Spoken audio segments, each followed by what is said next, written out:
இதுக்கு முன்னாடி நடத்தின கிளாஸ் உங்களுக்கு புரிஞ்சிருக்கும்னு நான் நம்புறேன். அதோட தொடர்ச்சியா நம்ம இன்னைக்கு என்ன பார்க்க போறோம் அப்படின்னா, சங்ககால மக்களின் வாழ்க்கை வரலாறு. அதாவது இதுல நம்ம என்னென்ன டாபிக்ஸ் எல்லாம் இன்க்ளூட் பண்ண போறோம் அப்படின்னா, சங்ககால மக்களுடைய வாழ்க்கை முறை வந்து எப்படி இருந்துச்சு, அது கண்டிப்பா வந்து ஜனநாயக ஆட்சியெல்லாம் இருக்க வந்து வாய்ப்பு இல்லை, மக்களாட்சியாக இருக்க வந்து வாய்ப்பு கிடையாது. அதனால அது மன்னராட்சியாகவோ இல்ல ஒரு தலைவர்கள் மூலமாகவோ தான் நம்ம சங்ககால தமிழ் சமூகம் நடந்திருக்கும் அப்படிங்கிறது நமக்கே ஒரு அளவுக்கு தெரியும். அப்போ அதுல என்னென்னலாம் இருந்திருக்கு, மக்கள் எப்படி எல்லாம் வாழ்ந்திருக்காங்க, அவங்களுடைய தொழில்கள் எல்லாம் என்னென்ன, யாருக்கு கீழே அவங்க கட்டுப்பட்டு வாழ்ந்தாங்க, யாரெல்லாம் அவங்கள கட்டுப்படுத்தினாங்க, அவங்களுக்குள்ள இருக்கக்கூடிய அந்த பரிமாற்றங்கள், உணவுப் பொருட்களாகட்டும், அதே மாதிரி வேளாண்மை ஆகட்டும், எந்த மாதிரியான விஷயங்கள்லாம் இருந்துச்சு, அவங்களுடைய மொத்த வாழ்க்கை முறையுமே நாம இப்ப வந்து பார்க்க போறோம். சரிங்களா? அதான் நம்ம ஃபர்ஸ்ட் பார்க்க போறது என்ன அப்படின்னா, சங்ககால மக்களினுடைய அரசியல் நிலைமையை பத்தி தான் பார்க்க போறோம். என்ன அரசியல் நிலைமை அப்படின்னா, நான் ஃபர்ஸ்டே உங்களுக்கு சொன்ன மாதிரி கண்டிப்பா ஒரு மன்னர்கள் கீழேயோ ஒரு தலைவர்களுக்கு கீழேயோ தான் நம்ம தமிழ் சமூகம் இருந்திருக்கும். அப்படிங்கிற பட்சத்துல ஆராய்ச்சியாளர்களால என்ன வந்து சொல்லப்படுது அப்படின்னா, கண்டிப்பா தமிழ் சமூகத்தை சேர்ந்த மக்கள், நம்ம தமிழ் மக்கள் முடியாட்சி மூலியமாக, அதாவது ஒரு அரசனுக்கு கீழே தான் வாழ்ந்திருப்பாங்க, ஒரு அரசனுடைய கட்டுப்பாட்டிற்கு கீழே தான் நம்மளுடைய தமிழ் மக்கள் வாழ்ந்திருக்காங்க அப்படிங்கிறது இதுல இருந்து தெரியுது. சரி, ஓகே, எந்தெந்த மாதிரியான அரசர்கள்லாம் வந்து இருந்தாங்க, யாருக்கு கீழே வாழ்ந்தாங்க, அந்த நகரங்கள்லாம் எப்படி எல்லாம் பிரிக்கப்பட்டிருக்கு அப்படின்னு பாத்தீங்கன்னா, அதை வந்து 3 வகையா சொல்றாங்க. என்னன்னா கிளார், வேளிர், வேந்தன். இப்ப கிளார் அப்படின்னா ஒரு கிராம தலைவன். கிளார் அப்படின்னா இப்ப நிலக்கிளார் அந்த மாதிரிலாம் நமக்கு வந்து தெரியும். கிளார் அப்படின்னா ஒரு கிராம தலைவர்களுக்கு கீழே அந்த கிராமத்தில் இருக்கக்கூடிய மக்கள் எல்லாமே அந்த கிராம தலைவர்களுக்கு கீழே தான் வந்து கட்டுப்பட்டு அவங்களுடைய வாழ்க்கை முறை நடந்துச்சு. இப்ப நம்ம எப்படி சொல்றோம், நம்மளுடைய கிராமத்துக்கு வந்து யார் இப்ப தலைவர் அப்படின்னா ஊராட்சி மன்ற தலைவர் வந்து, அதாவது அரசியல் ரீதியா வந்து ஊராட்சி மன்ற தலைவர் சொல்லுவோம். நம்ம இப்போ டிஎன்பிஎஸ்சி எக்ஸாம்லாம் எழுதி போறோம், யார் வந்து கிராமத்தை வந்து கட்டுப்படுத்துறாங்க அப்படின்னா வந்து என்ன சொல்லுவோம், விஓஓ, கிராம நிர்வாக அலுவலர் அப்படின்னு சொல்லுவோம். அதே மாதிரி கிராம அளவுல யார் வந்து நம்ம மக்களை வந்து கட்டுப்படுத்தி அவங்களுடைய கட்டுப்பாட்டு கீழே வாழ்ந்தாங்க அப்படின்னா கிளார்கள் கீழே. அதே மாதிரி வேளிர், வேளிர் அப்படின்னா என்ன அப்படின்னா குறுநில மன்னர்கள் வந்து குறிக்குது. சரிங்களா? இப்ப வந்து வேளிர் அப்படிங்கிறது ஒரு சிறிய நிலப்பரப்பு. சிறிய நிலப்பரப்பு அப்படின்னா பல கிராமங்கள் சேர்ந்தது, பல கிராமங்கள் சேர்ந்து ஒரு சிறிய நிலப்பரப்பாக மாறி அதை வந்து ஒரு வேளிர். வேளிர் நமக்கு தெரியும், அந்த கடையேழு வள்ளர்கள். சாரி, தப்பா சொல்லிட்டேன். ஓகே, வேளிர்ல இருந்து கண்டினியூ பண்ணிட்டுமா? ஓகே, வேளிர் அப்படின்னு யாரு, வேளிர் அப்படிங்கிறவங்க யாரு அப்படின்னு பாத்தீங்கன்னா, அதாவது ஒரு 4-5 கிராமங்களை சேர்ந்து ஒரு சிறிய நிலப்பரப்பாக இருக்கக்கூடிய பகுதிகளை ஆட்சி செய்யறவங்க தான் வேளிர்கள். வேளிர்களுக்கு இன்னொரு பேர் என்ன அப்படின்னா குறுநில மன்னர்கள். அந்த குறுநில மன்னர் வந்து இன்டைரக்டா வந்து நமக்கு வந்து தெரியும் என்ன அப்படின்னு வச்சுக்கோங்களேன், கடையேழு வள்ளல்கள்லாம் இருந்தாங்கல்ல, அவங்க எல்லாம் குறுநில மன்னர்கள் கீழே தான் வந்து சேருவாங்க. சரிங்களா? அப்படிப்பட்ட குறுநில மன்னர்களுக்கு கீழே வந்து அந்த சிறிய நிலப்பரப்பை எல்லாம் ஒண்ணு சேர்த்து வந்து நம்மளுடைய மக்கள் வந்து இதனுடைய கட்டுப்பாட்டுல வந்து வாழ்ந்திருக்காங்க. சரிங்களா? அடுத்தது வந்து என்ன அப்படின்னு பாத்தீங்கன்னா வேந்தன். வேந்தன் அப்படின்னா யாருன்னா அரசன். அரசர்கள் நமக்கு வந்து நிறைய பேர் தெரியும், இந்த மூவேந்தர்கள்லாம் தெரியும், பல்லவர்கள் தெரியும், அதே மாதிரி களப்பிரர்கள் தெரியும், அப்புறம் இந்திய பண்பாட்டின் கீழ் வரக்கூடிய நிறைய பேரரசர்கள் எல்லாம் வந்து நமக்கு வந்து தெரியும். அதே போல இந்த நிலம் வேளிர், அதாவது கிராமம், சிறிய நிலப்பரப்பு, பல கிராமங்களை உள்ளடக்கிய சிறிய நிலப்பரப்பு, இது எல்லாம் சேர்த்து ஒட்டு மொத்தமா ஒரு பெரிய நிலப்பரப்பை ஆட்சி செய்தவர்கள் தான் வேந்தர்கள். அந்த வேந்தர்கள் பற்றியான ஒரு முழு விவரம் எல்லாம் நமக்கு வந்து அவ்வளோக்கா கிடைக்கல. நம்ம வந்து பொதுவா டிஎன்பிஎஸ்சிக்காக என்ன படிப்போம் அப்படின்னு பாத்தீங்கன்னா, இந்த சேரர், சோழர், பாண்டியர், இவங்க தான் இந்த சங்ககால மக்களுடைய வாழ்க்கை முறைக்கு கீழே நம்ம அந்த 3 அரசுகளை பற்றி தான் வந்து படிக்க போறோம். சரிங்களா? ஓகே, நம்மளுடைய தமிழ் சமூகத்துல 3 பகுதிகளாக அதை வந்து பிரிச்சு, அதாவது கிளார், வேளிர், வேந்தன் அப்படின்னு 3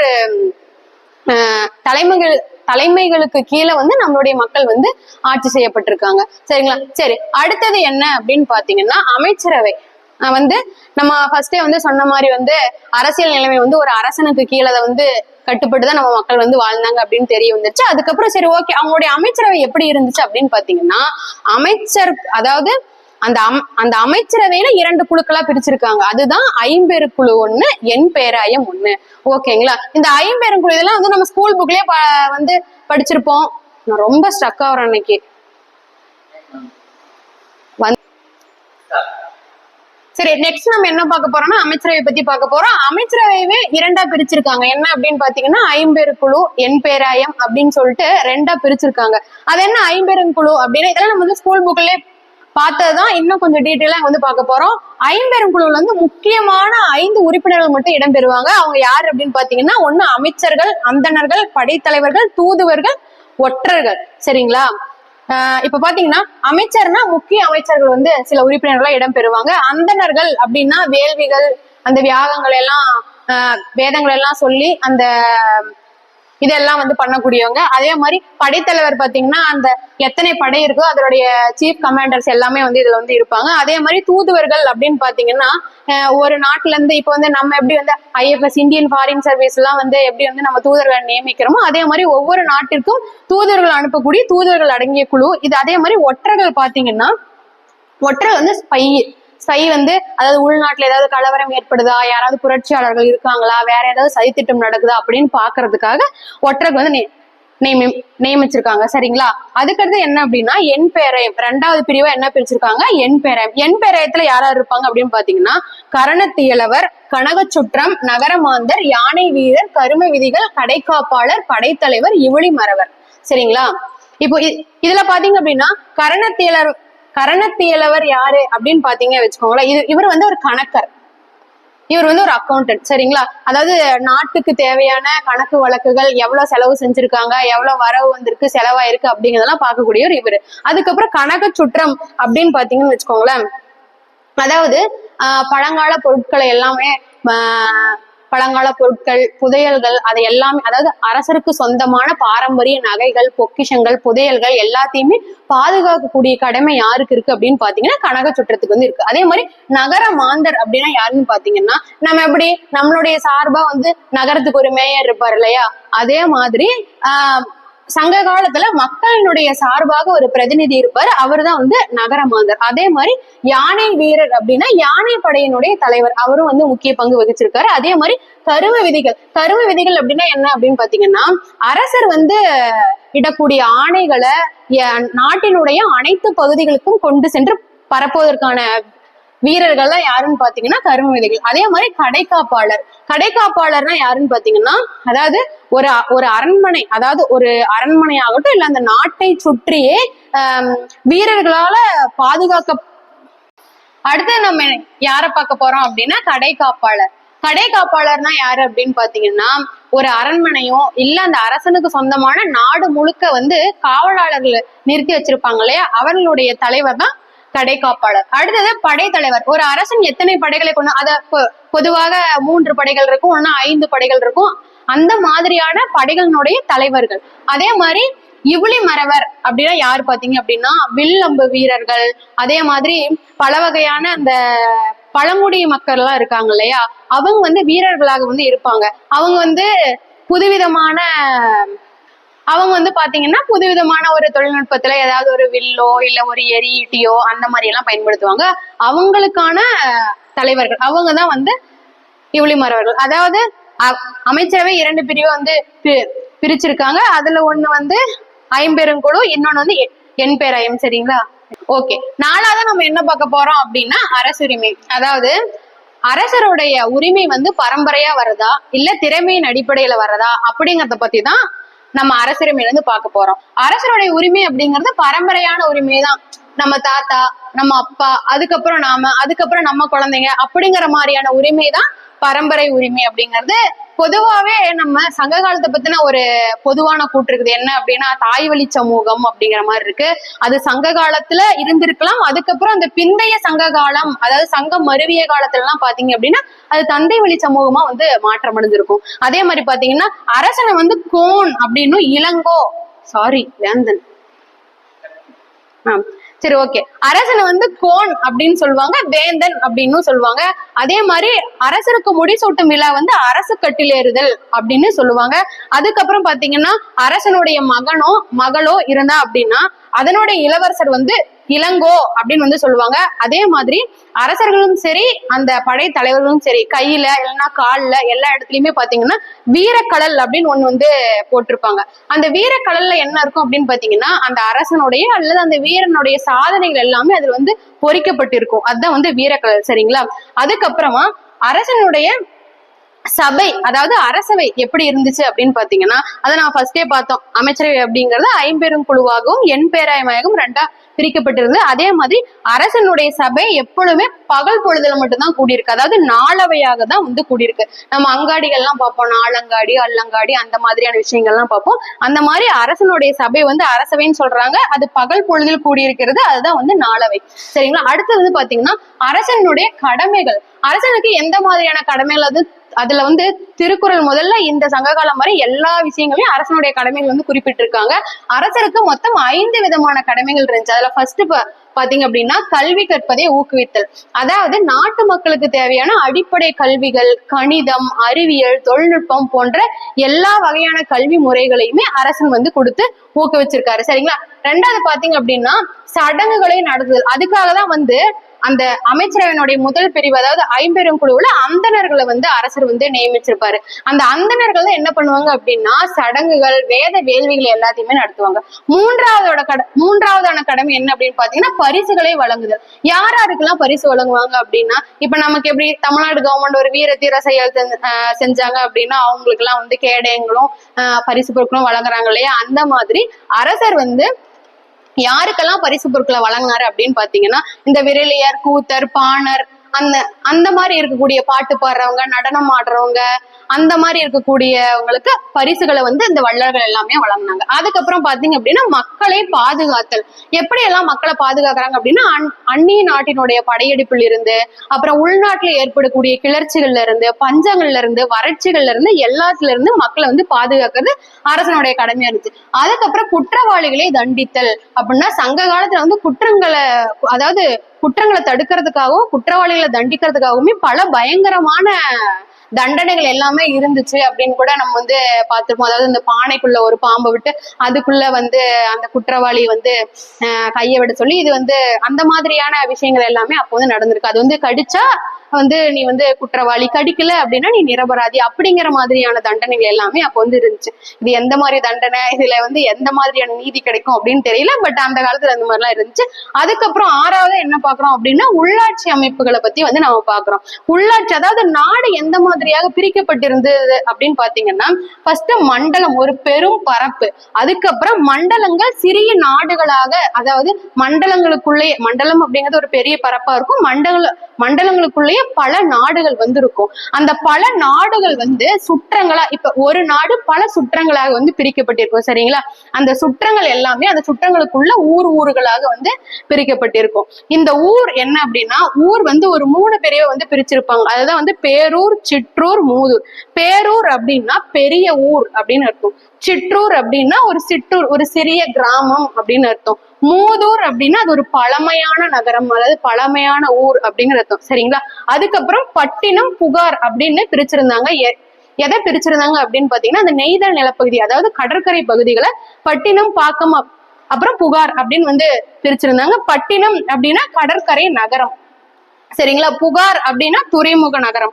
அதுக்கப்புறம் அரசனுடைய படை வந்து எப்படி இருந்துச்சு அப்படின்னு பாத்தீங்கன்னா அவங்க வந்து 3 படைகளாகவோ இல்ல 5 படைகளாகவோ தங்களுடைய படைகளை வந்து பிரிச்சிருந்தாங்க.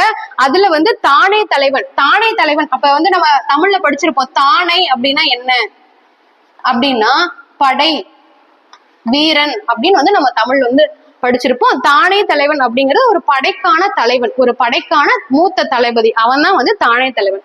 படை கொட்டில் அப்படின்னா என்ன அப்படின்னு பாத்தீங்கன்னா அந்த படைக்கு தேவையான கருவிகள், வாள், வில், அம்பு எல்லாமே வந்து ஒரு பத்திரமா வச்சிருக்கக்கூடிய இடம் தான் வந்து பாத்தீங்க அப்படின்னா படை கொட்டு. அதுக்கப்புறம் படை வீடு அப்படின்னா என்ன அப்படின்னு பாத்தீங்கன்னா அவங்க அதாவது படை வீரர்கள், தளபதிகள் எல்லாமே ஓய்வெடுக்க ஊருக்கு ஒதுக்குப்புறமா சில இடங்களை, கூடாரங்களை வந்து அமைச்சிருப்பாங்க. அதுதான் வந்து படை வீடு. இது வந்து கிராமங்கள்லயும் இருந்திருக்கும், நகரங்கள்லயும் இருந்திருக்கும். சரிங்களா? ஓகே. சங்ககால மக்களுடைய வாழ்க்கை முறையில அடுத்ததான் நம்ம என்ன பார்க்க போறோம் அப்படின்னா அவங்களுடைய பொருளாதாரம் எப்படி இருந்தது, அவங்க உணவுக்காக என்ன பண்ணாங்க, அவங்களுடைய அதாவது வாங்கல் கொடுக்கல எப்படி இருந்தாங்க, ஒரு பொருளை விற்கிறதுக்கு அவங்க என்ன பண்ணாங்க, எந்த மாதிரியான வணிகத்தை வந்து மக்கள் செஞ்சாங்க அப்படிங்கிறத பத்தி வந்து நம்ம பொருளாதாரம் அப்படிங்கிற டாபிக்ல பார்க்கலாம். சரிங்களா? ஃபர்ஸ்ட் சங்க காலத்துல நிறைய வரிகள் இருந்துச்சு. அதுதான் வந்து அரசனுடைய முக்கிய வருமானமாகவே இந்த வரிதான் இருந்துச்சு. அதுல முக்கியமான வரி பாத்தீங்கன்னா நிலவரி. அதுக்கப்புறம் இன்னொரு முக்கியமான ஒரு அரசருக்கான கருவூல வரி என்ன அப்படின்னு பாத்தீங்கன்னா அது வரி அப்படின்னு கூட சொல்ல முடியாது, ஒரு வருமானம் அப்படின்னு கூட சொல்லலாம். என்ன அப்படின்னு பாத்தீங்கன்னா, ஒரு அரசன் மற்ற நாடுகள் மீது போர் தொடுத்து சென்று அங்க இருக்கக்கூடிய கருவூலத்தை, அவங்களுடைய கஜானாவை காலி பண்ணிட்டு அங்க இருந்து நிறைய செல்வங்களோட அந்த செல்வங்களை எல்லாம் எடுத்து கொண்டு வந்து தன்னுடைய கருவூலத்துல வந்து சேர்த்துக்கிறதா வந்து இன்னொரு முக்கிய வருமானமா இருந்துச்சு. சரிங்களா? அதுக்கப்புறம் பாத்தீங்கன்னா இன்னும் நிறைய வரிகள் என்ன அப்படின்னு பாத்தீங்கன்னா, கப்பம் அப்படின்னு ஒண்ணு இருந்துச்சு, திரை அப்படின்னு ஒண்ணு இருந்துச்சு, சுங்கம் அப்படின்னு பல்வேறு வகையான வரிகளை பத்தி வந்து இங்க வந்து நம்ம பாக்குறோம். அதே மாதிரி பட்டினப்பாளையில ஒரு முக்கியமான வரியை பத்தி கொடுத்திருப்பாங்க. என்ன அப்படின்னா சுங்க வரி. நம்ம இப்ப சொல்ற டோல்கேட் அந்த மாதிரி இங்க வந்து சுங்கவரி, ஒரு நாட்டிலிருந்து ஒரு நாட்டினுடைய எல்லையிலிருந்து மற்றொரு நாட்டின் எல்லைக்கு போறப்ப இந்த மாதிரியான சுங்க வரிகள் எல்லாமே இது வாங்கியிருக்காங்க. அதுக்கப்புறம் பாத்தீங்க அப்படின்னா அவங்களுடைய வேளாண்மை முறைகள், அவங்களுடைய வேளாண்மையில என்னென்னலாம் இடம்பெற்றுச்சு அப்படின்னு பாத்தீங்கன்னா, நெல், கம்பு, கேழ்வரகு, மிளகு, கரும்பு, இந்த மாதிரியான திணை வகைகள் எல்லாமே வந்து இடம்பெற்றுச்சு. அதே மாதிரி நம்ம வந்து நிறைய பார்ப்போம். இந்த மிளகு எல்லாம் பாத்தீங்க அப்படின்னா அயல் நாடுகளுக்கான முக்கியமான ஏற்றுமதி பொருட்களெல்லாம் வந்து இருந்திருக்கு. அதுக்கப்புறம் பாத்தீங்க அப்படின்னா சேர மன்னர்கள் ஆட்சி செய்த நாடுகள்ல அவர்களுடைய நிலப்பகுதிகள்ல குறிப்பா வந்து பலாவும் மிளகும் அதிகமாக சாகுபடி வந்து செஞ்சிருக்காங்க. அதுக்கப்புறம் சோழ மன்னர்களும் பாண்டிய மன்னர்களும் ஆட்சி செஞ்சுட்டு இருந்த நிலப்பகுதியில பாத்தீங்க அப்படின்னா நெல்லை வந்து அதிகமா வந்து சாகுபடி செஞ்சிருக்காங்க. சரிங்களா? இந்த மாதிரியான ஒரு வேளாண்மை சார்ந்த மக்களாதான் வந்து சங்ககால தமிழ் சமூகம் வந்து இருந்திருக்கு. அடுத்ததான் நம்ம என்ன பாக்குறோம் அப்படின்னா கைவினை பத்தி பாக்குறோம். கட் பண்ணுங்க.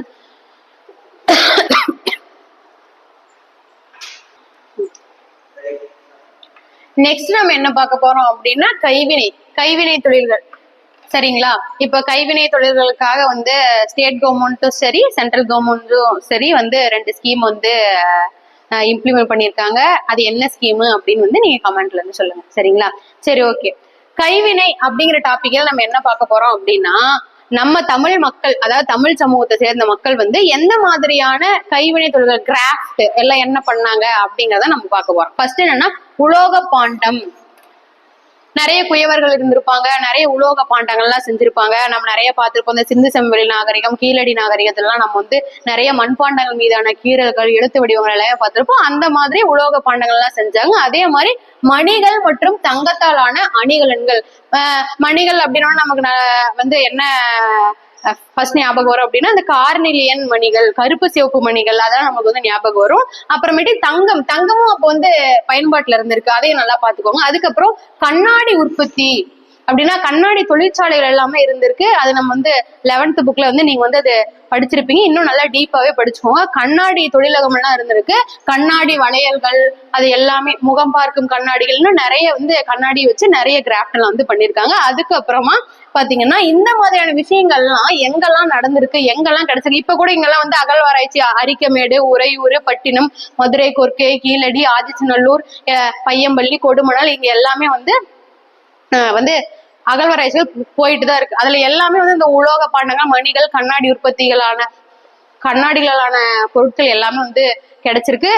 இப்ப பாத்தீங்கன்னா இந்த தொழில்கள் எல்லாமே இந்த அரிக்கமேடு, உறையூர், பட்டினம், மதுரை, கொர்க்கை எல்லாத்துலயுமே இருந்திருக்கு. அதே மாதிரி இந்த அரிக்கமேடு பாத்தீங்க அப்படின்னா எங்க இருக்கு அப்படின்னா புதுச்சேரியில இருக்கு. இது ஒரு PY கொஸ்டின். எல்லாமே நம்ம வந்து ரொம்ப குழப்பிப்போம். அரிக்கமேடு எங்க இருக்கு, தமிழ்நாட்டுல இருக்கு அப்படின்னு ஒரு ஸ்டேட்மெண்ட் கொடுத்தாங்கன்னா ஆமா அப்படின்னு போடுவோம். அந்த ஆன்சர் வந்து தப்பு. புதுச்சேரியில, அதாவது பாண்டிச்சேரியில இருக்கு, நல்லா நோட் பண்ணிக்கோங்க. அதே மாதிரி பட்டணம் மருதூர், அதாவது பட்டணம் அப்படி எங்க இருக்கு அப்படின்னு பாத்தீங்கன்னா அது வந்து கேரளாவில இருக்கு. சரிங்களா? அதை வந்து நீங்க நல்லா பாத்துக்கோங்க. ஏன் அப்படின்னா இப்ப வந்து போன பட்ஜெட்ல வந்து நமக்கு வந்து சொல்லியிருக்காங்க, நம்ம வந்து தமிழ்நாட்டை தாண்டி நிறைய இடங்கள்ல வந்து நம்ம வந்து அகழ்வாராய்ச்சி பண்ணணும், தொல்லியல் பொருட்கள் எல்லாம் கண்டுபிடிக்கிறதுக்கான ஆராய்ச்சிகள் எல்லாம் மேற்கொள்ளணும் அப்படிங்கிறதுக்காக நிறைய வந்து சொல்லியிருக்காங்க. அதுல பட்டணமும் ஒண்ணு, நீங்க நல்லா பாத்துக்கோங்க, அது கேரளாவில் இருக்கு. அதே மாதிரி மதுரை காஞ்சி அப்படிங்கிற ஒரு நூல் என்ன சொல்லுது அப்படின்னா அங்காடிகள் பத்தி சொல்லுது. அங்காடிகள் நாலங்காடி அல்லங்காடி எல்லாமே பார்ப்போம்.